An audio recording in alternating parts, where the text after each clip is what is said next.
नमस्कार, यो टेलिभिजनको विशेष सन्दर्भमा स्वागत छ। म शारदा थापा। हामी समसामयिक राजनीतिक विषयमा कुराकानी गर्नको लागि आज पनि आइसकेका छौं। विवादका बीच जुन रुमलिरहेको छ नेकपा एमालेको एकताको चर्चा र बहसको कुरा पनि यति बेला चुलिएको छ र अब के एकता सम्भव छ त? यो आन्तरिक कलहकै कारणले गर्दाखेरि झण्डै 2 तिहाईको सरकार ढलिसक्दाखेरि पनि विभिन्न खालको चर्चा परिचर्चा बहस र आलोचनामै सीमित भएको नेकपा एमाले भित्रको अबको एकताको बाटो के हुन्छ भन्ने विषयमा कुराकानी गर्नको निमित्त आज हामी रहेका छौं। नेकपा एमालेका नेता राजेन्द्र गौतमसँग हामी उहाँसँग कुराकानी गर्दैछौं। यहाँलाई स्वागत छ कार्यक्रममा। धन्यवाद। अब यो लामो समयदेखि विवादमा रुमलिएको नेकपा एमाले भित्रको अन्तर्कलह, जसको कारणले गर्दाखेरि 5 वर्षको लागि जनताले जुन चाहिँ मत दिएर एउटा स्थानमा पुर्याइदिएको नेकपा एमालेको झण्डै 2 तिहाईको सरकार पनि ढल्यो र अहिले नेकपा एमालेको एकता आज हुन्छ, भोलि भेट हुन्छ, पर्सि भेट हुन्छ भन्दा भन्दै निष्कर्षमा पुग्नै समय लागिरहेको छ। अब एकताको बाटो के हो? अब पहिलो कुरा के छ भन्दाखेरि यो नेकपा एमालेका तमाम कार्यकर्ताहरू, लाख शुभचिन्तकहरूले यो पार्टी एकीकृत सुदृढ पार्टी बन्नुपर्छ भन्ने चाहना छ। तर वास्तवमा आज नेकपा एमाले भित्र के विषयमा बहस भइरहेछ? मलाई लाग्छ कि हामी जस्ता लाखौं कार्यकर्ताहरू र तपाईहरु जस्ता मिडियाकर्मीहरूले पनि कुन विषयमा चाहिँ बहस भइरहेछ, कुनै वैचारिक विषय हो या कुनै रूपान्तरणको एजेन्डा हो या कार्यक्रमिक विषय हो, कुनै सैद्धान्तिक विषय हो भन्दा त्यो विषय तपाईले पाउनुहुन्न। त्यो बहसको केन्द्रमा त्यो विषय छैन। बहसको केन्द्रमा विषय के छ भन्दाखेरि पावर शेयरिङ, बाँडफाँड भन्ने विषयले नै बढी प्राथमिकता पाइरहेछन्। त्यसैले यस्तो विषयले प्राथमिकता पाइरहेर त्यसलाई टेक बनाएर बहसहरू अगाडि जाँदाखेरि त्यसले निष्कर्षमा पुर्याउन कठिनाई भएको भन्ने मलाई लाग्छ। नेकपा एमाले भित्रको मुख्य एजेन्डा र इस्यु भनेकै पावर शेयरिङको कुरा छ नि त, हैन? अब यो बीचमा नि एमाले अध्यक्ष केपी शर्मा ओलीको नेतृत्वमा एकता सम्भव हुँदैन, अब एकता हुँदैन भन्छन् एकाथरी हैन, जसरी पनि एकता गराउनुपर्छ भनेर दोस्रो तेस्रो चौथो तहका नेताहरू लागि परेको खबरहरू सुनिन्छ, हैन? खासमा हो चाहिँ के त यो पावर शेयरिङको कुराले नै अब पार्टीलाई चाहिँ के अब पतनको बाटोतर्फ लैजाने हो त? अब यसमा के छ भन्दाखेरि अब कुन साथीले कुन ग्राउन्डमा के कुरा भने त्यो अलग कुरा हो। एउटा महाधिवेशनबाट निर्वाचित भएको अध्यक्षको टर्मिनेसन अर्को महाधिवेशनमा नभएसम्म हुँदैन, कसैले चाहेर होस् या नचाहेर। त्यसमा पनि समस्या र दुर्भाग्य के छ भन्दाखेरि जोसँग चुनाव हारेको छ उसैलाई चाहिँ तेरो पद छोड्न म त्यहाँ आएर बस्नु पर्यो, तँसँग पावर शेयरिङ गर्नु पर्यो भन्ने हिसाबले हामीले अगाडि बढ्यौँ भने त्यसले विधिको प्रश्नमा, लोकतन्त्रको प्रश्नमा या पद्धतिको प्रश्नहरू उठिरहेछन् नि त अहिले त्यो विषय। त्यसैले मैले तपाईलाई भन्छु के भन्दाखेरि हाम्रो प्रधानमन्त्री या पार्टीको अध्यक्षले त्यो प्रधानमन्त्रीको सन्दर्भमा पनि र पार्टी अध्यक्षको सन्दर्भमा पनि या निर्वाचित पदाधिकारीको सन्दर्भमा चाहिँ उहाँले दुईटा कुरा एकदम दोहोर्याएर भनिरहनु भएको छ। यदि मलाई प्रधानमन्त्रीबाट हटाउँछौ तिमीले भने तिमीले मेजोरिटी कमान्ड गर, पार्लियामेन्टमा बहुमत पुर्याऊ, बहुमत कमान्ड गरेर मात्रै हाम्रो संवैधानिक व्यवस्था अनुसार प्रधानमन्त्री हुने व्यवस्था छ। अर्कोले बहुमत पुर्यायो या अदालतको घुमाउरो बाटोबाट उहाँले सत्ता छोड्नुपर्ने परिस्थिति आयो। पार्टीको सन्दर्भमा पनि त्यही हो। उहाँलाई 9औं महाधिवेशनबाट निर्वाचित गराएको अध्यक्षमा हाम्रो भनाइ के हो भने 10औं महाधिवेशन चाहिँ आयोजना गरौँ र 10औं महाधिवेशनबाट मात्रै उहाँलाई टर्मिनेसन गर्न सकिन्छ भन्ने यो चाहिँ फन्डामेन्टल, विधिगत, पद्धतिगत, औपचारिक कुरा चाहिँ यही नै हो। जसरी तपाईले वैधानिकता, पद्धति, विधि, लोकतन्त्र, शासनको जुन कुरा गर्नु भएको छ ओली पक्षको तर्फबाट, त्यसैगरी यता वरिष्ठ नेता माधव नेपाल पक्षको तर्फबाट पनि त्यही कुरा होइन। ओली पक्षको कुरा होइन, मैले आम लोकतन्त्रको मूल्य र मान्यताको कुरा गरेँ। लोकतन्त्र मूल्य र मान्यताकै कुरा गरिरहँदाखेरि आज नेकपा एमालेको यो हालत कसरी देखिरहेको छ? निर्लज्जताका साथ कसैले पनि भन्न सक्दैन कि आज हामी चाहिँ एकदमै अडानमा छौँ भनेर, हैन? जुन त समग्र रूपमा देखिरहेकै छ, धेरै वर्णन नै गर्नु परेन। तर यो बीचमा चाहिँ जस्तो 9औं महाधिवेशनबाट निर्वाचित भएर आउनु भएको अध्यक्ष केपी शर्मा ओली नै हो, यसमा शङ्का कसैलाई पनि रहेन। तर जुन नेतृत्वमा रहेर जस्तो काम गर्नुपर्थ्यो त्यो नभएको कारणले आज चाहिँ यो खालको विचलन आएको र यसरी सरकार नै ढाल्ने सम्मको स्थिति र अहिले पनि नमिलिरहेको स्थिति रहेको छ भनेर चाहिँ यसरी आरोप लागिरहँदाखेरि अझै पनि केपी शर्मा ओली जो अध्यक्ष हुनुहुन्छ जसले नेतृत्व अभिभावकत्व लिइरहनु भएको छ उहाँले चाहिँ किन चाहिँ अहिलेसम्म पनि आफू अलिकति पनि नडगमगाइकन मैले जे गरे पनि हुन्छ भनिरहनु भएको छ भन्ने चाहिँ अर्को पक्षको कुरा छ के तपाईँले प्रष्टै देख्नुहुन्छ नि त यो त भनौँ दुवै नेताहरू बसेर पार्टीको आन्तरिक एकतालाई सुदृढ गर्नका निम्ति या नेताहरूको पार्टीमा यो त सङ्ख्याको यो गणितकै खेल हुँदो रहेछ यो तपाईँले चाहे संसदभित्र छिर्नुहुन्छ गणितको खेल पार्टीभित्र पनि विन विन सिचुएसनमा दुवै नेताको सहमतिमा हामीले एउटा कार्यदल बनायौँ कार्यदलले 10 बुँदे एउटा सहमतिको खाका प्रस्तुत गरेर फ्यालिदियो र सेन्ट्रल कमिटीको बैठकद्वारा केपी ओलीले अध्यक्षता गरेको सेन्ट्रल कमिटीको बैठकद्वारा त्यसलाई हामीले अन गर्यौँ कि 10 बुँदे सहमतिको आधारमा हामीले पार्टीलाई एउटा युनिटीको बाटोमा हिँडाउँ भनेर भन्यो अब 10 बुँदेको सहमतिको आधारबाट यो युनिटीमा हिँडाउँ भन्दा पनि हाम्रो वरिष्ठ नेता तयार हुनुहुन्न त्यसमा एउटा महाधिवेशनबाट निर्वाचित भएको अध्यक्ष अर्को महाधिवेशनबाट टर्मिनेसन हुन दिनुहोस् महाधिवेशनको आयोजना गर्नुहोस् महाधिवेशन आयोजना गरौँ सँगै बसेर अनि महाधिवेशनबाट चुनाव जितेर आउनुहोस् न उहाँलाई हराएर अध्यक्ष बन्नुहोस् भन्दा पनि त्यो पनि गर्न सकिँदैन त्यसमा पनि उहाँले मानिरहनु भएको छ त्यसो भएको हुनाले तपाईँले लोकतन्त्रमा पार्टीहरूको भूमिका र पार्टीलाई लोकतान्त्रिकरणको प्रक्रियाबाट अगाडि बढाउनका निम्ति हाम्रा जस्ता पनि विद्यमान व्यवस्थाहरू छन् हाम्रो मात्रै होइन विश्वव्यापी लोकतन्त्रका मूल्य र मान्यतामा आधारित भएर बहुमतको निर्णय त हामीले मान्नु पर्यो त अर्को के विधि हुन्छ पार्टी सञ्चालनमा कि त उहाँहरूले के भन्नु पर्यो भने यो पार्टी सञ्चालन गर्ने विधि हामी कहाँ पार्टीभित्र जतिवटा गुट छन्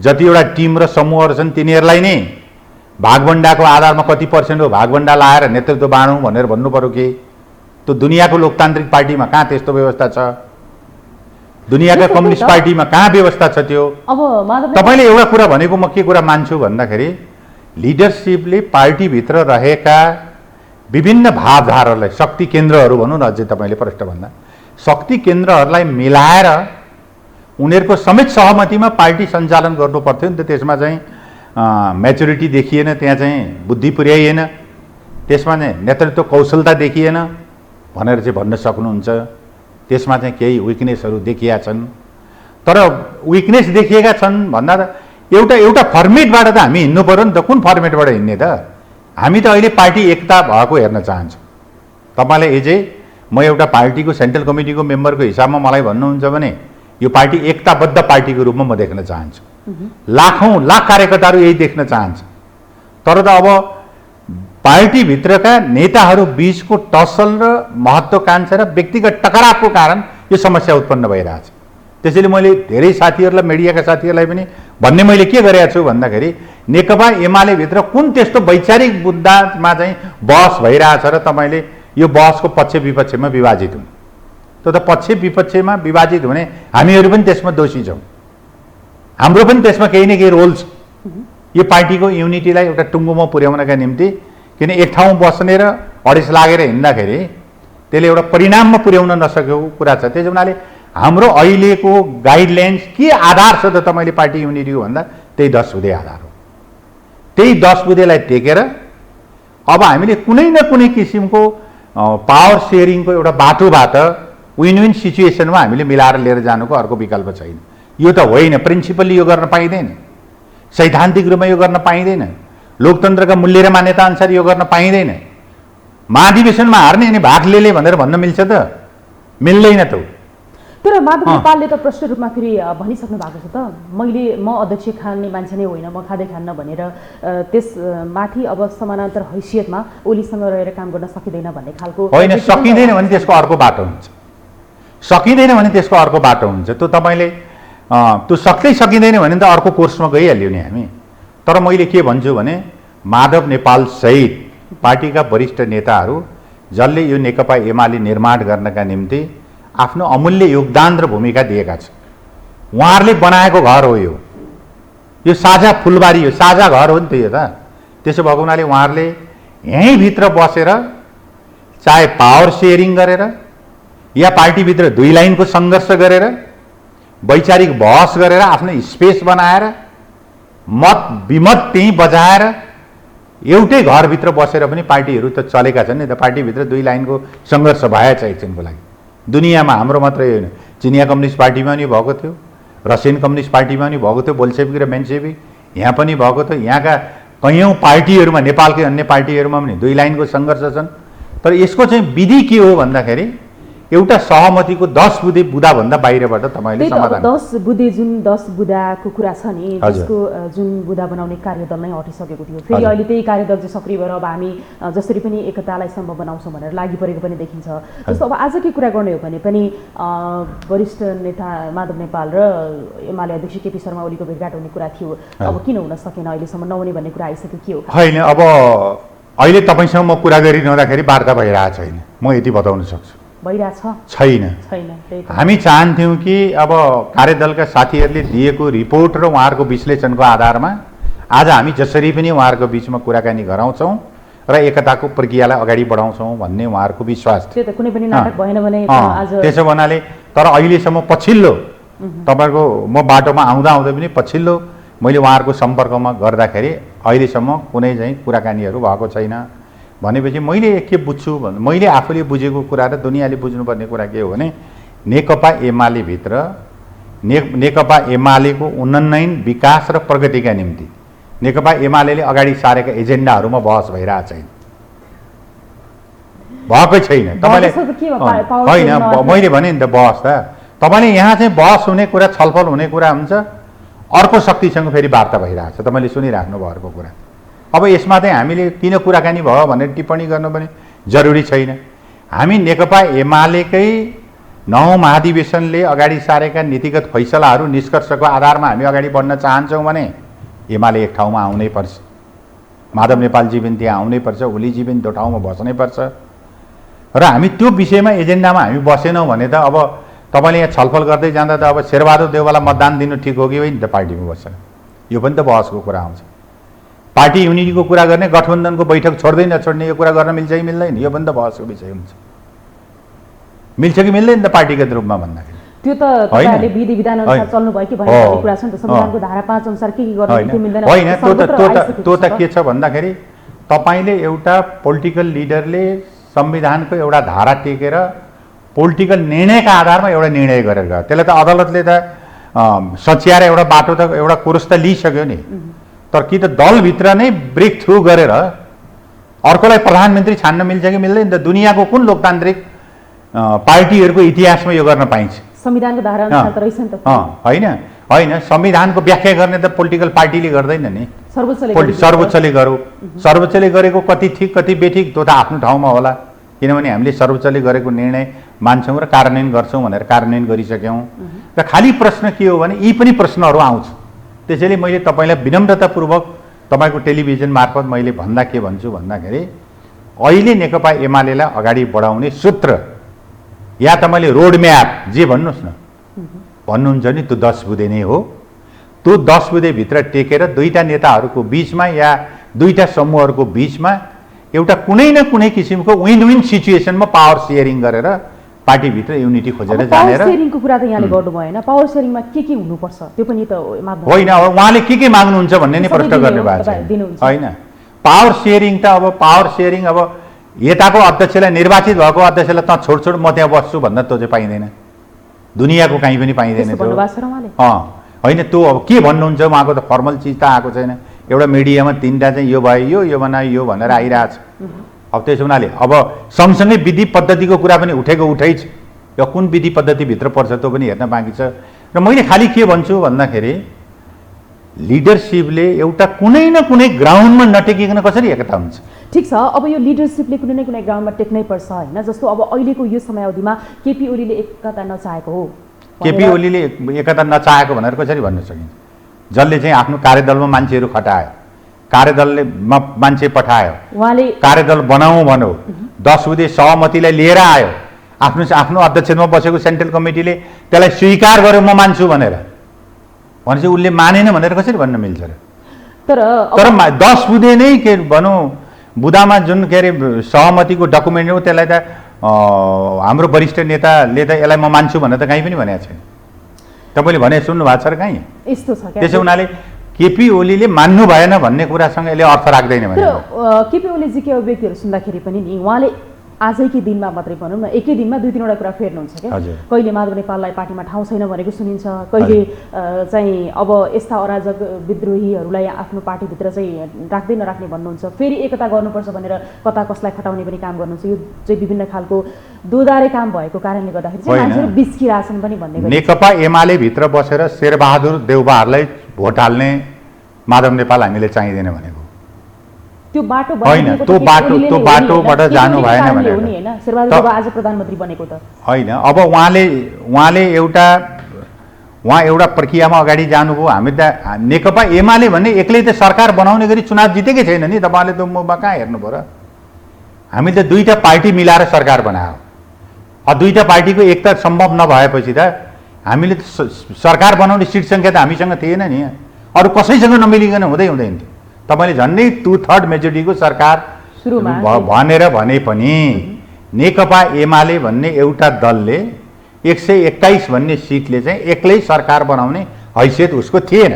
त्यसलाई पहिले त्यो बुझ्नु पर्यो। हामीले माओवादीसँग चुनावी कार्यगत एकता गरेर पार्टी युनिटी गर्ने गरी एकता गरेर मात्रै सरकार बनाउन सके हो। त्यसैले उसले छोडेर गएपछि नेकपा एमालेको सरकार त कुनै पनि दिन ढल्थ्यो, उसँग बहुमत पुग्दैन थियो। यो कुरा हामीले बिर्सिनु भएन। नेकपा एमाले एक्लै मेजोरिटीमा छैन र हाम्रो भनाइ के हो भने 121 हामी एक ठाउँमा ठिङ्ग उभिन सक्ने एउटा वातावरण बनाऊ भने चाहिँ हामी नयाँ सरकार नयाँ विकल्प हामी आफै दिन सक्छौँ भन्ने कुरा हो। अहिले हाम्रो चाहिँ पूर्व नेकपा एमाले भित्र भएको बहसकै कारण, विवादकै कारण, अन्तर्विरोधकै कारण तपाईँले भनेको जस्तै नै हामी के अरे अप्ठ्यारोमा परे हो। त्यसो भएको हुनाले यो हाम्रो अन्तर्विरोध चाहिँ लाई न्यूनीकरण गर्नका निम्ति कुन कुन वैचारिक प्रश्नमा माधव नेपाल र केपी ओलीको या दुप समूहको बीचमा चाहिँ हाम्रो भिन्नता हो त त्यो चाहिँ विषयमा छलफल गरौँ न भनेको। हामीले सिद्धान्तमा के छलफल हाम्रो कुरो नमिलेको हो, कार्यक्रममा के छलफल नमिलेको हो। होइन, आम नागरिकलाई प्रश्न छ।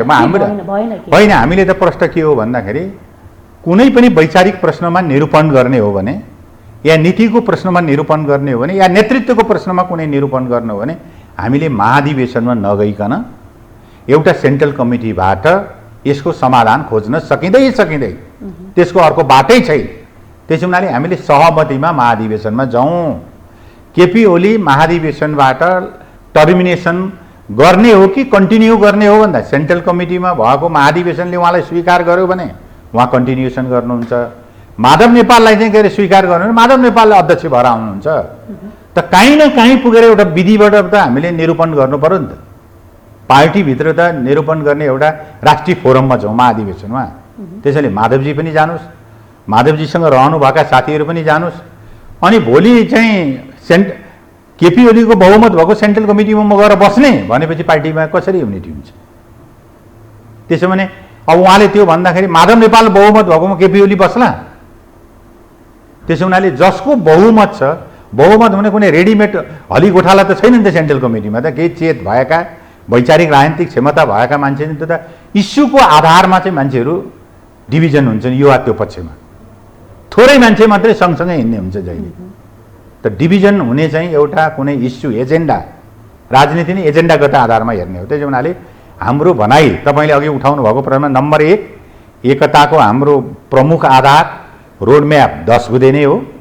10 बुँदेलाई टेकेर हामी नेतृत्वको प्रश्नमा, नीतिको प्रश्नमा, विधिको प्रश्नमा, सिद्धान्तको प्रश्नमा, कार्यक्रमको प्रश्नमा हाम्रा मत भिन्नताहरू छन् भने त्यसलाई समाधान गर्ने र त्यसलाई निरूपण गर्ने थलो महाधिवेशन हो। हामी महाधिवेशनमा जाउँ। महाधिवेशनले जे कुरा स्वीकार गर्छ त्यो कुरालाई मानेर अगाडि जानुपर्छ। त्यसको अर्को कुनै विकल्प छैन। यो रोएर, कराएर, मागेर, बार्गेनिङ गरेर या अन्य दलसँग मिलेर थर्काएर सिट सङ्ख्या त घटाउन सकिएला, सरकार त लडाउन सकियो। तर आफैमा एक्लै बहुमत नभएको सरकार, म त अब हाम्रो सरकारमा बसिरहने साथीहरूलाई भ्रमभोगी के हो म हामीलाई थाहा भएन। तर नेकपा एमाले सिङ्गै एक ठाउँमा उभिए पनि ऊ आफैमा बहुमत होइन। होइन बहुमत होइन तर साथ त कसै न कसैको तपाईँहरूलाई मिल्थ्यो नि त, सरकारले ढल्नुपर्ने स्थिति त थिएन। हामी चाहन्थ्यौँ बाटो कसले खोज्यो भन्ने होइन, कुरामा त त्यो हामी चाहन्थ्यौँ, ठिकै जो भन्नु मुली तपाईँले। कस्तो मुली घरको मुलीको हो उसले नै त्यो ठिक हो, त्यो तपाईँले भनेको कुरा म मान्छु। किनभने प्रमुख नेताले पार्टीभित्रका अन्तर्विरोधहरूलाई न्यूनीकरण गरेर त्यसलाई समाधान गर्ने कुरामा अलिक फराकिलो भएर गएको भए यो सङ्कट आउँदैन थियो कि भन्ने कुरा हो। एकताको माध्यम भनेको एउटा आधार भनेको 10 बुँदे र महाधिवेशन, त्यो बाहेक अरू अर्को कुनै विकल्प छैन।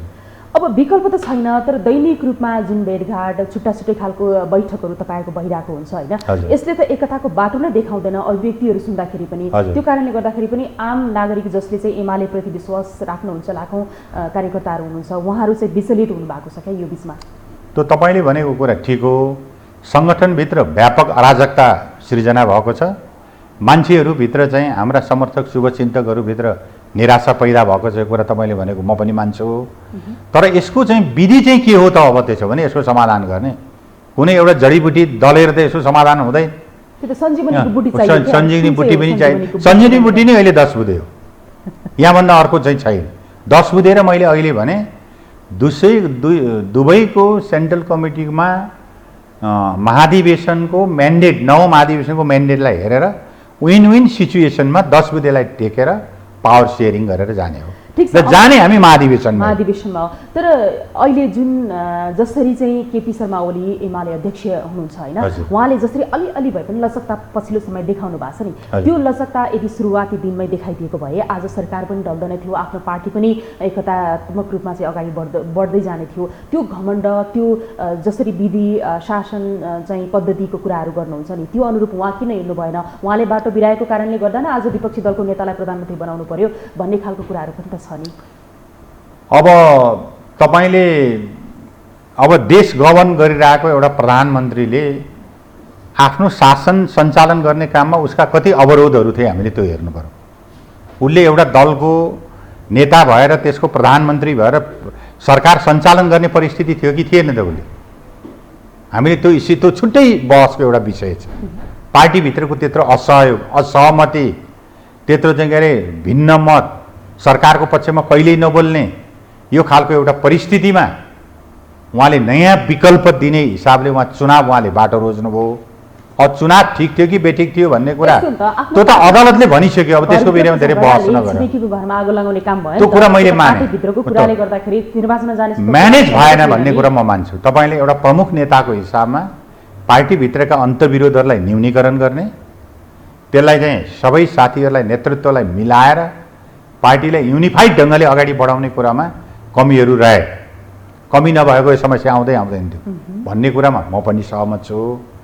तर अब पुरानो गीत गाएर अहिले चाहिँ के अरे अहिलेको बाँसुरी मिल्दैन, त्यसो भएको हुनाले अब त्यो स्थिति हो। त्यसलाई अब आत्मसात गरेर अघि तपाईँले आफै भन्नुभयो नि त, अध्यक्ष त अहिले धेरै ओर्लिएको अलिक फराकिलो देख्नुभयो नि, त्यसलाई आत्मसात गरेर अब पार्टीमा मिल्नुको विकल्प छैन र मिलेर एउटा चाहिँ एउटा बाटो हामीले अख्तियार गरौँ भनेर उहाँले 10 बुँदे ल्याएर सेन्ट्रल कमिटीले एक्सेप्ट गरिसकेपछि मैले देख्छु उहाँहरू सेन्ट्रल कमिटीमा अब Z2 जान तयार। 10 बुँदेले लेखेको कुरा भयो होइन। र सरकार त अहिले ढलो हरेर एकछिनको लागि त पार्टी त ढल्याएको छैन नि। अब पार्टीमा आएर बस्छ त पनि होइन। त्यो त तपाईँले कुरो मिलेन भने त पार्टी त अब आफ्नो आफ्नो बाटो लागिहाल्छ नि। यो पार्टी भनेको कसैको रहित होइनौँ त हामी। मलाई चित्त बुझेन भने म पार्टीमा बस्दिनँ, नयाँ ठाउँमा जान सकिन्छ। तर मलाई के लाग्छ भन्दाखेरि नेकपा एमालेको जुन विचार, जुन बाटोको सुस्पष्टता छ नि, त्यसमा उहाँहरू एक ठाउँमा नआइकन धरै छैन भन्नुहुन्छ भनेपछि तपाईँ विश्वस्त हुनुहुन्छ कि यो पार्टी एकता हुन्छ नेकपा एमाले? महाधिवेशनसम्म आज नहोला, मानौँ हामी त आजै चाहन्छौँ, त्यही त आजै एकता चाहन्छौँ, हामी भोलि चाहन्छौँ। ढिलो भइसक्यो, यसले निराशा पैदा गर्यो, सङ्गठनभित्र अराजकता सिर्जना गर्यो, पार्टीलाई गतिहीन बनायो, शिथिल बनायो। फेरि कता कता सुनिन्छ एमाले अध्यक्ष ओलीले चाहिँ माधव नेपाल बिना नै एकता गर्न खोजिरहेका छन्, रणनीतिहरू बाहिर आइरहेका छन् पनि भन्ने सुनिन्छ। होइन, जोसँग टसल छ तिनै बसेर त ननिक्लिने भयो नि त रिजल्ट। तपाईँले यसलाई यसरी बस्नु न। उहाँहरूका बिचमा आफै टसल छ, मतभिन्नताहरू छन्, एकले अर्कालाई अस्वीकार गरेको परिस्थिति छ भनेपछि त अब यो चाहिँ ट्र्याक 2बाट जानु परेन, ट्र्याक 2 ट्र्याक 3 जानु पर्यो। अब ट्र्याक 2बाट जाँदा त अब आफू सम्बद्ध आफ्नो वेथल्यान्ड बुझ्ने, आफ्नो विचार समूहका प्रतिनिधिहरू राखेर वार्ता गराउने कुरा हो। त्यो वार्ता उहाँले गराइरहनु भएको छ। अरू चाहिँ तपाईँले तल तल हाम्रो लेभलमा पनि साथीहरूको बिचमा कुराकानी भइरहेछ, पार्टी ब्रेक हुन नदिउँ। तर यो बिचमा छ नि, जस्तो माधव नेपालले मान्नु भएन, उहाँले आफ्नो अडान छोड्नु भएन होइन, जस्तो ओलीजीले जे प्रस्ताव राख्नुहुन्छ त्यो मान्नु भएन, तर अरूले चाहिँ उहाँको समूहमा रहेका अरूहरूले मान्यो भने चाहिँ एकता हुन्छ, सम्भव छ? होइन, त्यो त भइहाल्छ नि। माधव नेपाल बिना होइन, तपाईँले यस्तो न, उहाँ आउँदै आउनु भएन नि, के गर्नुहुन्छ तपाईँले? हामीले चाहेको माधव नेपाल सहितको एकता हो।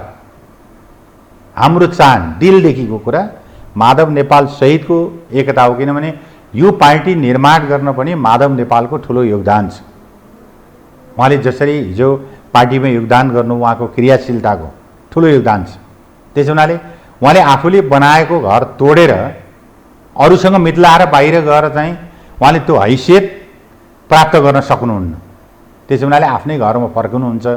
उहाँ सहितको एकता चाहेको, उहाँ सहित नभएर तपाईँले भने जस्तो अरू सहितको भएको त हिजो अस्ति नै के भइसक्यो।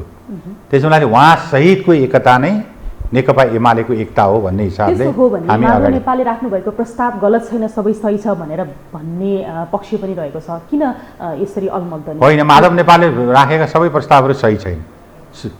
शेरबहादुर देउवालाई भोट हाल्ने कुरा सही हुन्छ?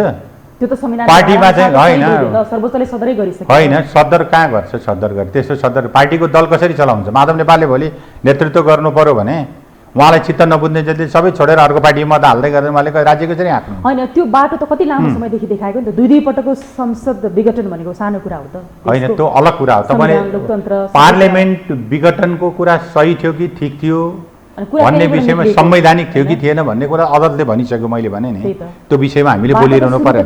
त्यसो भएको हुनाले एउटा प्रधानमन्त्रीले यस्ता घटनामा अन्तर्राष्ट्रिय नजिरहरू पनि रहेछन् धेरै। कसले सरकारले आफ्नो ढङ्गले काम गर्न दिएनन्, वरिष्ठ नेताले छेके भने संसद विघटन गरेर नयाँ फ्रेस म्यान्डेट लिएर अगाडि बढेका। इन्दिरा गान्धीको हिस्ट्री पनि त्यस्तै छ, अरू पनि त्यस्ता इतिहास छन्, त्यता पनि हामी नजाउँ।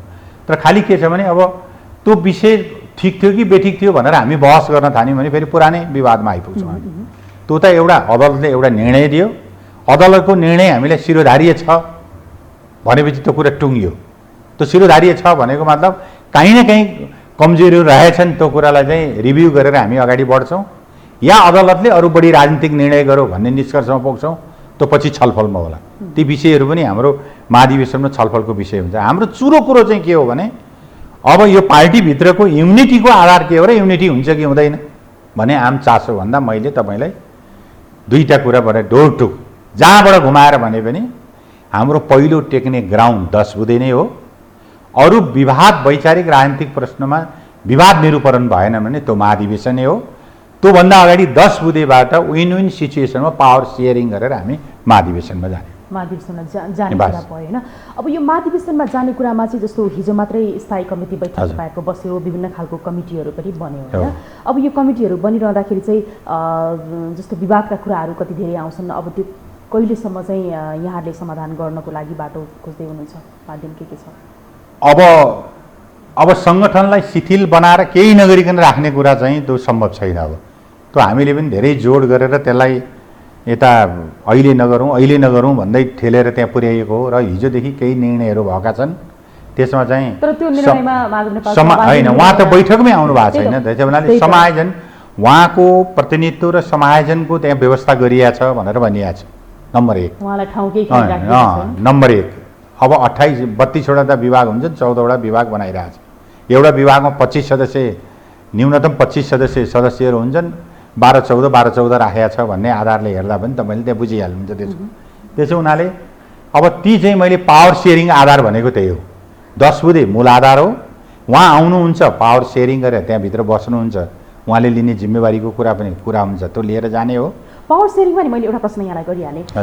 एमाले अध्यक्ष ओलीजीले नि बारम्बार भनिरहनु भएको छ मैसँग निर्वाचन हारेर मैसँग अध्यक्ष माग्न आइरहनु भएको छ नेपालजी भनेर होइन। ओलीजीले नेपालजीलाई अध्यक्ष बनाइदिनुहुन्छ होला? होइन, उहाँले त भनि नै सक्नुभयो त। म निर्वाचित अध्यक्ष म पहिलो अध्यक्ष हो, उहाँ दोस्रो अध्यक्ष आएर बसे छलफल गरौँ भनेकै छ। होइन तपाईँहरूको विधानमा दोस्रो अध्यक्ष होइन, त्यो त अस्ति त्यो त अब त्यो त तपाईँले महाधिवेशनमा पास गर्ने गरी सेन्ट्रल कमिटीले स्वीकार गर्नु, यही हो पावर सेयरिङ भनेको। सेन्ट्रल कमिटीले चाहिँ स्वीकार गरेको होइन नि, उहाँहरू आउनु पर्यो नि त बैठकमा। तपाईँले बैठकमा बसौँ भनेर कार्यदलका साथीहरू आउनुहुन्छ, अब मिलाउनु पर्ने हो। नजाने कुरालाई त कसरी उनीहरूको चित्त बुझ्छ भने ल्याउन त पर्यो होला नि। अब 4 वर्ष बैठकमा आएन भने के गर्ने, 3 वर्ष बैठकमा आएनन् भने के गर्ने, 1 वर्ष भने हामीलाई अनुमति दिँदैन, महाधिवेशन नगइदा पार्टी कमिटीको वैधानिकता नि समाप्त हुन्छ। त्यसको त एउटा 5 वर्षभित्र त्यसले अधिवेशन गरिसक्नुपर्छ नि। त्यसैले त्यसको एउटा टाइम बाउन्ड चाहिँ टर्मिनेसन हुन्छ, त्यसले समस्या उत्पन्न गर्छ, वैधानिक समस्या उत्पन्न गर्छ। निर्वाचन आयोगले पार्टीको रूप त्यसलाई धारण गर्न दिँदैन। त्यसो भएको हुनाले सबै नेपालको विद्यमान ऐन कानुन संविधान पार्टीको विधान समेतलाई ख्यालमा गरिकन हामीले स्टेपिङहरू अगाडि बढाउनुपर्छ। उहाँहरू चाहिँ आउनुहोस् भन्ने मनसा आयो हो, आज नआए भोलि आउनुहोस्, भोलि नआए पर्सि आउनुहोस्। तर हामीले मैले भने यी आधारमा पावर सेयरिङको विन एन्ड सिचुएसनको आधारमा 10 बुँदेलाई टेकेर महाधिवेशनबाट फैसला गर्ने गरी हामी अगाडि जानुपर्छ। त्यहाँभन्दा चौथो बुँदा केही छ भने उहाँहरूले ल्याएर राख्यौँ। मैले दुनियाँको हिस्ट्रीमा जाँदा चौथो बुँदा देख्दिनँ मैले। के बुँदामा टेकेर गर्ने त? अब केपीएलले मैले अध्यक्षबाट रिजाइन गरेँ, माधव नेपालजी अध्यक्ष तपाईँले चलाउनुहोस् भनेर हुन्छ त? माधव नेपालजीले त म अध्यक्ष खाँदै खान्न चलाउँदै चलाउँदिन त भनिसक्नु भएको छ। अभिव्यक्तिमा त भन्नु भएपछि त उहाँले विभिन्न मान्छेहरूलाई अध्यक्षमा प्रस्तुत गर्नु भएको छ नि त, अरूलाई त। त्यसमा त केही होला नि त। विभिन्न ओलीजीको कमजोरी धेरै छ होला नि त फेरि। अब उहाँले कमजोरी छ, उहाँको कमजोरी छैन महाधिवेशनबाट हराइदिने उहाँले। तर उहाँले अहिले अध्यक्ष छोड्न मिल्दैन। त्यही त निर्वाचित अध्यक्षले अध्यक्ष छोड्न मिल्दैन। तर सोही निर्वाचनबाट निर्वाचित भएका पदाधिकारीहरूलाई तपाईँहरूको एकपक्षीय बैठक बसेर जसरी हटाइयो, उहाँहरूलाई त सबैभन्दा आक्रोश त त्यहाँनिर थियो। होइन, त्यो त टुङ्गिसक्यो, त्यो विषय त हामीले सकिसक्यो होइन। तर त्यो एउटा नजिर पनि त छ नि त उहाँहरूमा। त्यो भएको कारणले गर्दाखेरि पनि होला। अब यो महाधिवेशनकै कुरा गर्दाखेरि नि जस्तो तपाईँहरूको अब विधानमा के चाहिँ एउटा राखिएको छ भन्दाखेरि कति उमेरदेखि कति उमेरसम्मको मानिसहरूलाई चाहिँ हस्तान्तरण गर्ने होइन, पुस्ता हस्तान्तरणको कुरामा उमेर हद पनि राखेको त छ नि त होइन। तर पनि किन फेरि शीर्ष नेताहरू नै जो चाहिँ अलिकति एजले पनि बढी भइसक्नु भएको छ उहाँहरू नै एकदम तयार भएर अगाडि बढिरहनु भएको छ, अबको नेतृत्व को हो त्यसो भए महाधिवेशनमा? अब त्यसमा तपाईँले दुईवटा जिज्ञासा राख्नुभयो। एउटा चाहिँ एज बारको कुरा। अब हामीले नै यो नेतृत्व चाहिँ हस्तान्तरण र पुस्तान्तरण फ्रेस लिडरसिप चाहिँ स्थापित गर्ने हिसाबले हामीले चाहिँ यो विधिबाट जानु बढी श्रेयकर हुन्छ। मैले यसमा दुईवटा हस्तान्तरण पनि र पुस्तान्तरण पनि दुईवटा कुरा गरेको छु। यो हिसाबले हामीले 9औं महाधिवेशनबाट 70 वर्षको चाहिँ गरे एज चाहिँ हामीले गरेर राख्यौँ। त्यहाँभन्दा अगाडि कार्यकारी पदमा बस्न पाइँदैन। 70 वर्ष पछि 70 वर्ष पुगेपछि छोड्नुपर्छ। अब 70 वर्ष नहुन्जेली उम्मेदवारी हुन पाइयो, तर 70 वर्ष पुगेपछि चाहिँ रिजाइनेसन दिएर भए पनि छोड्नुपर्छ भन्ने ओलीजी बसिरहनु भएको छ है। सरकारका अरु नेताहरू 70 वर्ष पुग्नु भएको छैन होला भने, त्यसैले 69 मा हिँड्दै हुनु होला। त्यसैले अहिले त उहाँहरूले हटाउनु भयो नि त। अब नयाँ विधान हामीले व्यवस्था गऱ्यौँ भने मात्रै उहाँले प्रचण्डजीसँग जब हामीले नेकपा बनायौँ एज बार उहाँहरूले हटाउनु भयो, नेतृत्वले नै हटायो। त्यो अभ्यास तपाईँले चिनिया कम्युनिस्ट पार्टीमा पनि देख्नुहुन्छ। सिजिपिङले हटाइदिए त्यो चाहिँ 65 वर्ष, उहाँहरूको त 65 वर्ष सत्तामा बसिरहनको लागि बनेको विधान पनि हटाउने अनि आफ्नो मुड अनुसार त्यो नेतृत्व ठिक हो तपाईँले भने, त्यो गलत कुरा हो त। हामी पनि त्यसको पक्षमा छैन। नेतृत्वको हस्तान्तरण र पुस्तान्तरण हुनुपर्छ। नेतृत्वमा नयाँ टेस्ट नयाँ एजेन्डाको आधारमा नेतृत्व गर्न पाउनुपर्छ। त्यो विषय त हामी महाधिवेशनमा उठाउँछौँ। विधान ड्राफ्ट हुँदा यो विषयमा हामीले छलफल गर्छौँ होइन। त्यो आफ्नो ठाउँमै छ। त्यो परिस्थितिमा माधव नेपाल, केपी ओली, झलनाथ खनाल, वामदेव गौतमहरूलाई नै रिटायर गर्न सक्ला, या अर्को पनि त्योभन्दा मुनिका महासचिवहरूको नि उम्मेदवार हेरिन नागरिकता पछारेपछि उहाँहरू पनि रिटायर हुनु भने नयाँ ठाउँमा जाला। तर हाम्रो भनाइ के हो भने नेतृत्वमा एउटै व्यक्ति पटक पटक चाहिँ दोहोरिने कुरा गलत हो। हामीले दुईवटा, एउटा एजबार, अर्को कार्यकारी पदमा 2 पटक भन्दा चाहिँ के अरे भने उम्मेदवार नेतृत्वमा बस्न पाइन्न भन्ने हामीले राखेको हो। अहिले त परिवर्तन भयो, तर यो परिवर्तन भएर हुँदैन। किनभने अहिले हामी नेकपा एमाले हौँ, यो हामीले बनाएको विधान हो।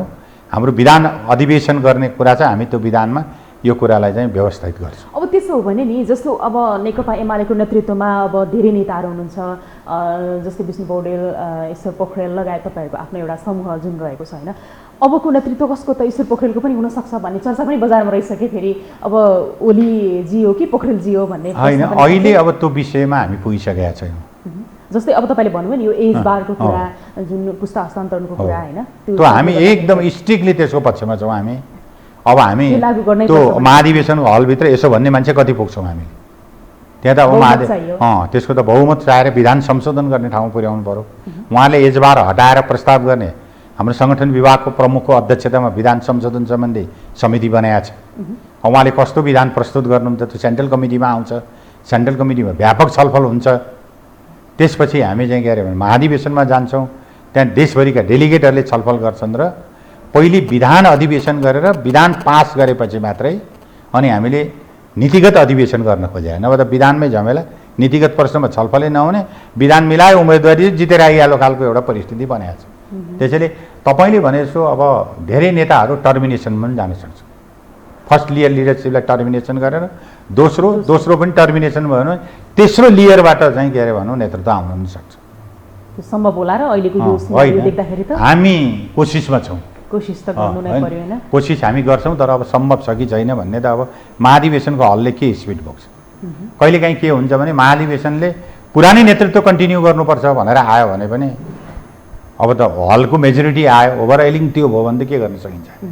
त्यो गर्न सकिन्छ। भनेपछि तपाईँहरू यो एज बारको पक्षमा हामी एज बार तीनटा कुरा, एज बार, कम्पलसरी एज बार हुनैपर्छ, हस्तान्तरणले मात्रै हुँदैन, पुस्तान्तरण पनि हुनु पर्यो।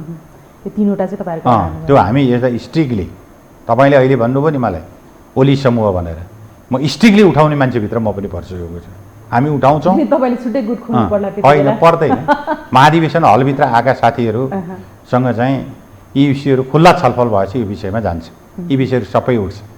नेतृत्वको अहिलेसम्म गरेको कार्य सम्पादन क्षमता, उहाँले के गर्नुभयो, सरकार सञ्चालन गर्दा के गर्नुभयो, पार्टी सञ्चालनमा उहाँले के गर्नुभयो, जनमतलाई कसरी लिड गर्नुभयो, पार्टी एकताका युनिटीलाई कसरी सञ्चालन गर्नुभयो, कसको के भूमिका रह्यो, आन्तरिक दलभित्र उसको भूमिका के रह्यो, बाह्य दलसँग के रह्यो, त्यो सबै कुरा महाधिवेशनभित्र हामी छलफल गर्छौँ। अब तपाईँहरूको यो महाधिवेशनको कुरा पनि अब बिस्तारै अगाडि बढ्दैछ होइन, यो बढ्दै जाला। अब यहाँनिर वर्तमान सरकारको कुरा गरौँ। 5 दलीय गठबन्धनमा सरकार बनेको छ। अहिले कांग्रेस सभापति शेरबहादुर देउवाको नेतृत्वमा जो प्रधानमन्त्री हुनुहुन्छ, आज प्रधानमन्त्री हुनुभएको लगभग 23 दिन पुग्यो होला। यति बेला आज हामीले कुरा गरिरहँदाखेरि अहिले पनि उहाँले मन्त्री परिषद विस्तार गर्न सक्नु भएको छैन। आन्तरिक सायद उहाँहरूको आफ्नै विभाग रहेको छ र यो बीचमा नेकपा एमालेकै तर्फबाट चाहिँ जसले समर्थन गर्नुभएको थियो देउवालाई, उहाँहरू पनि सरकारमा जाने भन्ने कुरा आइरहेको छ। तपाईँहरूको प्रतिक्रिया सुन्ने हो भनेदेखि जानु हुँदैन भन्ने छ होइन? खासमा तपाईँहरूले किन अब्जेक्सन जनाइरहनु भएको छ, जसले समर्थनै गरिसक्यो चाहिँ यता सरकारलाई? एमालेमा बस्ने हो भने जान मिल्दैन, सिधा कुरा छ।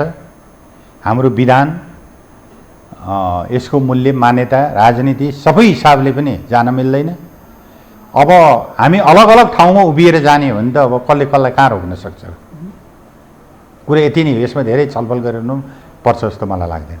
कुनै पनि पार्टीको दलभित्र बसेर दलको विधान, पार्टीको अनुशासन, पार्टीको विधिभित्र बस्ने कुनै पनि क्याडर, चाहे त्यो केपी ओलीदेखि तलको चाहिँ हामीसम्म या हामीभन्दा तलसम्मको कुनै पनि मान्य सदस्य मन्त्री हुन जान मिल्दैन। तर मन्त्री म हुन्छु, दलै म छोड्छु, दल नै मलाई एमालेमा बस्नु छैन भन्नु भने त त्यसलाई कसरी रोक्न सकिन्छ? राजनीति स्वेच्छाको कुरा हो। तर मलाई त्यस्तो खालको गतिविधि होला भन्नेमा मलाई विश्वास छैन। सरकारमा जानु हुँदैन भन्ने र जानुहुन्छ भने पनि जानु विश्वास छैन मलाई। उहाँले यो किसिमको यो तहको चाहिँ उहाँहरूले निर्णय गरेर अगाडि बढ्नुहुन्छ भन्ने मलाई विश्वास छ। यो निर्णय उहाँहरूले गरेर जानुभयो भने हामी एक ठाउँ हुने छैनौँ। सरकारमा गयो भने त्यो सम्भवै छैन। सम्भवै छैन। त्यसपछि त्यो त ठाडो, त्यसमा कुनै इफ बट लाग्दैन। इफबट के पनि लाग्दैन, त्यो त्यति छिटो हुन्छ त्यो विषय। त्यसो हुनाले त्यो सम्भावना मैले देख्दिनँ, त्यो सम्भावना छैन। त्यो किसिमको हरकत किन गर्नुहुन्न? उहाँले सूर्यबाट भोट माग्नुभएको, एमालेको टिकट लिएर जाने, टिकट दिने मान्छे यहीँ छ नि त। जसले जेसुकै भने त केपी ओलीको हस्ताक्षर गरेर हामी टिकट चुनाव लडेर आएको अमुक अमुक जिल्लाबाट। त्यसो भएको हुनाले त्यो सम्भावना मैले देख्दिनँ।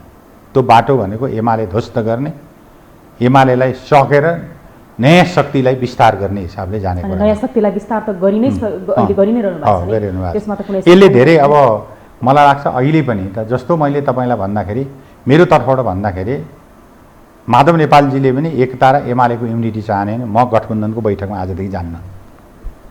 शेरबहादुर देउवालाई मतदान गर्नु गलत हो। त्यो त अनि ओलीजीले यता तान्न सक्नु भएन नि त अहिलेसम्म। उहाँले त उहाँलाई नेता मान्ने त लाखौँ कार्यकर्ता छ नि त्यहाँभित्र, पार्टी डिभिजनको पक्षमा छैन नि त। शेरबहादुर देउवालाई मत हालेको मानेको छैन नि त। माधव नेपाल मेरो नेता होइन त भनेको छैन नि उहाँले चाहिँ वास्तवमा हिजो शेरबहादुर देउवालाई मत हाल्नुपर्ने परिस्थिति त ओलीजीले नै बनाउनु भएको हो। परिस्थिति हो स्वीकार गर्ने भने उहाँले पार्टीमा आएर छलफल गर्नुपर्थ्यो। पार्टीभित्र आएर छलफल गर्नु, पार्टीको सेन्ट्रल कमिटीको बैठकमा नआउने, त्यसबाट भाग्ने, स्थायी समितिको बैठकमा नआउने, त्यसबाट भाग्ने, खाली न्यू मात्रै खोज्ने, खाली नयाँ इस्यु राख्नु पर्यो। आन्तरिक कलह त के भयो भने अब बहसमा ल्याएर छलफलमा ल्याएर अर्को आफ्नो सरकार ढाल्नु हुँदैन, मत हाल्नु हुँदैन भनेर सम्झाउनु त कता कता हस्ताक्षर गर्न जानुस् भनेर ठाडो रूपमा चाहिँ भनिएको कुराहरूदेखि सबै बाहिरिसकेको छ नि त। त्यो हिसाबले गर्दा लोयल नभएको बेडमा बसेको दिल्लीबाट झल्ला खनालजीले पनि वक्तव्य दिएर शेरबहादुर देउवालाई मतदान गर्नु उचित हो भनेर भन्नुभयो नि त। त्यो कुन मोरलले दिन्छ भन्नु न। यो चाहिँ पार्टीको हिसाबमा उहाँका त कार्यकर्ता हो नि हामी। आज आफ्नो ठाउँमा अब त्यसको समग्र समीक्षा हुनुपर्छ। अब त्यो यो त गइसकेको कुराहरू हो, तपाईँहरूको पार्टीभित्र छलफल हुन्छ होइन। अब अहिले नयाँ सरकार बनिरहेको छ, नयाँ सरकारमा जानु हुँदैन भन्ने तपाईँहरूको भनौँ न आफ्नो एउटा निर्णय पनि हो र मोरालिटीको कुरा पनि यहाँले भनेर भनि नै हाल्नुभयो। अबको यो सरकारबाट तपाईँहरूले के अपेक्षा राख्नु भएको छ? होइन सरकार त मैले त अब आज पनि यो पार्लियामेन्टमा यो विषय धेरै बहसको विषय भयो कि वास्तवमा वर्तमान सरकार जुन गठबन्धन र जुन साउनिङका साथ बनेको थियो त सरकारको स्थिति र प्रधानमन्त्रीको स्थिति के देखियो भने साह्रै बबुरा स्थिति देखियो, जसले आफ्नो सरकारको एक्सटेन्सनसम्म गर्न सकेन। आज तपाईँले भनौँ न एउटा ट्विन प्रकरणमा एउटा धामीजी चाहिँ के अरे बेपत्ता हुनुहुन्छ। यो अन्तर्राष्ट्रिय रूपमा भन्ने हो भने एउटा निकै ठुलो अपराध हो। त्यो एउटा चाहिँ ट्विन काटिकन चाहिँ मान्छेको चाहिँ बेपत्ता बनाउने काम भयो। आज नै उहाँ चाहिँ अब श्रद्धाञ्जली दिने बेपत्ता भनेपछि त्यो तहमा नपाउँ बेपत्ता हुनुहुन्छ, जसमा यो सरकारले शिर उठाएर भारत सरकारसँग कुरा गर्न सकेको छ। त्यसको निम्ति परराष्ट्र मन्त्री चाहिँ छानबिन समितिमा हामीले असहमति गऱ्यौँ। छानबिन एउटा कर्मचारीको बबुरो एउटा कर्मचारीको अध्यक्षतामा एउटा समिति बनायो। संसद चलिरहेछ, संसदलाई बाइपास गरियो, संसदबाटै छानबिन समिति हुनुपर्दछ भनेर हामीले माग गऱ्यौँ। आज त्यो विषय चाहिँ के अरे छलफल भयो, गृहमन्त्रीको जवाफ माग्यौँ हामीले रोस्टममा गएर।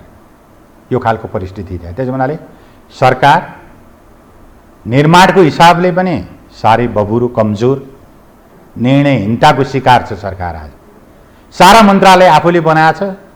ओलीजीले 2-4 दिन मन्त्रालय सँगै राख्दा कसरी चलाउँछ भनेर हङ्गामा गर्ने चाहिँ सत्तारूढ दलको आज बबुरो हालत देख्नुहोस् त। होइन भर्खर 22 दिन भएको छ, 3 महिना त हनीमुन पिरियडै हो क्या। होइन हनीमुन त सरकार मन्त्री खोइ अब मन्त्रालय चलाउनु परेन। यो के अरे कार्य सम्पादन यो भइसकेपछि गर्ने भन्ने त उनै आइसकेको छ। अब यो बिचमा छ नि जस्तो अब ट्विनको कुरा जुन यो त एकदमै दुःखद घटना भयो महाकालीको होइन, र यो बिचमा चाहिँ 3 वर्ष झन्डै 3.5 वर्ष 4 वर्ष ओली सरकार त रह्यो। यो बिचमा चाहिँ उहाँले पटक पटक भनिरहनु भएको थियो कि हामीले ट्विन विस्थापित गरिसक्यौँ भनेर भनिरहनु भएको थियो। तर त्यो घटना त घट्यो, फेरि सायद त्यो विस्थापित भइदिएको भयो, त्यो घटना घट्दैन थियो कि भन्नेहरू पनि रहेका छन् क्या। आफूले गरेको सबै बिर्सने, अब अहिले विपक्षमा बसेपछि आवाज उठाउने बाहेक कसैको पनि केही काम न अहिलेको सरकारको छ न पहिलाको थियो। 141 वटा ट्विन विस्थापन गरेको रेकर्ड त अहिले तपाईँले सडक विभागमा त्यो पुल शाखामा गएर हेर्नुहोस्। त्यो हो जम्मा 5-4 वटा त्यही महाकाली नदीमा 4 वटा झलुङ्गे पुलहरू तिनलाई विस्थापित गर्न कुनै 30%, कुनै 40%, कुनै 70% काम भइरहेको अवस्थामा रहेछ। यही सरकारले आएर गरे त होइन नि त्यो। त्यसो भएको हुनाले काम भएन, हामीले रेकर्ड लिएर आउनुहोस् भन्ने त्यहाँ रेकर्ड प्रस्तुत पनि भयो आज पार्लियामेन्टमा। त्यसो हुनाले गरेको कामलाई गरेको भन्नुहोस् भनेर भन्यो। ठिक छ, अब हामी कार्यक्रमको अन्त्यमा छौँ। अब एमाले अध्यक्ष केपी शर्मा ओली र वरिष्ठ नेता माधव नेपाल बीच भेट कहिले हुन्छ? यहाँ त एकदमै नजिकको मान्छे हुनुहुन्छ होइन, सबैलाई जिज्ञासा पनि यही। अब उहाँहरूको भेट यति बेला भइसक्नु पर्थ्यो। अब तपाईँ हामी टेलिभिजनमा कुराकानी भएका छौँ। त्यसो हुनाले नेकपा एमालेलाई एउटा सुदृढ शक्तिको रूपमा, राष्ट्रियताको पहरेदार, लोकतन्त्रको पहरेदारको रूपमा रूपान्तरणका एजेन्डाहरू बोक्न सक्ने नेपाली जनताको एउटा भरोसा शक्तिको रूपमा यसलाई अगाडि बढाउने भने उहाँको भेट नितान्त जरुरी छ। अहिले हुनुपर्छ, अहिले नभए भरे हुनुपर्छ, भरे नभए भोलि बिहान हुनुपर्छ। उहाँहरूको भेट यसका लागि हुनुपर्छ कि उहाँहरूले सिफारिस गरेको कार्यदलले बनाएको 10 बुँदे सहमति पत्रलाई टेकेर हटिसकेको कार्यदलको अर्थ के भन्ने होइन, हटिसकेको कार्यदलको कुरा होइन नि। उहाँहरूले त बनाएको प्रतिवेदन त दुवैलाई दिइसक्नु भएको छ नि त, त्यसपछि हट्नु भएको, त्यसपछि हटाइएको। भने कार्यदलले आफ्नो काम चाहिँ योग्यतापूर्ण ढङ्गले गरिसकेको हुनाले कार्यदल विघटन गरे मात्रै हो। तर हामीले दिएको रिपोर्ट किन कार्यान्वयन भएन भनेर उहाँले त्यसलाई फलोअप गरिरहनु भएको छ।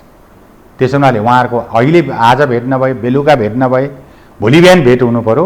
10 बुँदेलाई टेकेर त्यसको जगमा विन विन सिचुएसनमा पावर सेयरिङ गरेर अहिले टुङ्ग्याउने मुद्दाहरू टुङ्ग्याउने, नटुङ्ग्याउने मुद्दाहरू मैले भने जस्तो नेतृत्वको मुद्दा टुङ्गिँदैन, नीतिको मुद्दा टुङ्गिँदैन, विधिको मुद्दा टुङ्गिँदैन, सिद्धान्तको मुद्दा टुङ्गिँदैन, कार्यक्रमको मुद्दा टुङ्गिँदैन। त्यो अर्ली महाधिवेशन होइन। अब अर्ली पनि गर्नु परेन, तोकिएको समयमा महाधिवेशन, हाम्रो विधानले तोकेको अधिवेशन गर्ने महाधिवेशन, त्यही महाधिवेशनमा उहाँले नटुङ्ग्याएका मुद्दाहरू कार्यकर्ताले टुङ्ग्याइदिन्छ। महाधिवेशनमा आउने प्रतिनिधिले फैसला गर्छन्। भनेपछि अब हामी कन्क्लुजनमा नेकपा एमाले एक हुन्छ भनेर पुगौँ? एक हुनुको विकल्प छैन, उहाँलाई धरै छैन भने। त्यसको लागि अध्यक्षज्यूले पनि पटक पटक आफ्नो अभिव्यक्ति फेर्नु भएन होइन। अध्यक्षज्यू यसमा पार्टी युनिटीको पक्षमा हुनुहुन्छ, धेरै लचक हुनुहुन्छ। उहाँको हिजोको हिस्ट्रीबाट आज हेर्दाखेरि तपाईँले नि त्यो स्वीकार गरे बनिसक्नु विश्लेषण तपाईँ त्यो लचक हुनुहुन्छ र त्यही उहाँको लचकताको कारणले नै कार्यदल बनाऊ, 10 बुँदे बनाऊ, उहाँहरूको छलफल भइरहेछ। अरू धेरै नीतिगत प्रश्नहरूमा उहाँका सोचाइ दृष्टिकोणमा मतभिन्नताहरू होला। मानौँ न दलहरूलाई हेर्ने विषयमा मतभेदता होलान्, या प्रधानमन्त्रीको अधिकारको बारेमा मतभेदता होलान्, अदालतले गरेका निर्णयहरूमा मतभिन्नताहरू होलान्। तर पनि म स्वीकार गर्छु, कार्यान्वयन गर्छु भनेर हेर्नु नि त, एउटा त्यही त हो लोकतन्त्रवादी भनेको। यहाँलाई समय र विचारको लागि धेरै धेरै धन्यवाद। धन्यवाद छ तपाईँको। दर्शकवृन्द, हामी यति बेलासम्म यो टेलिभिजनको विशेष सन्दर्भमा कुराकानी गरिरहेका थियौँ अहिलेको समसामयिक राजनीतिक विषयमा, विशेष गरी एमालेको यो अहिले अल्झन बिल्झन र रुमलिरहेको विवादको विषयमा नेकपा एमालेकै नेता राजेन्द्र गौतमसँग, र अब नेकपा एमाले एक हुनुको विकल्प छैन भनेर उहाँले भनिसक्नु भएको छ। अब बाँकी के हुन्छ हामी यसै गरी बहस गर्दै जानेछौँ। आजको लागि भने यो टेलिभिजनको विशेष सन्दर्भबाट शारदा थापा बिदा हुन्छु। नमस्कार।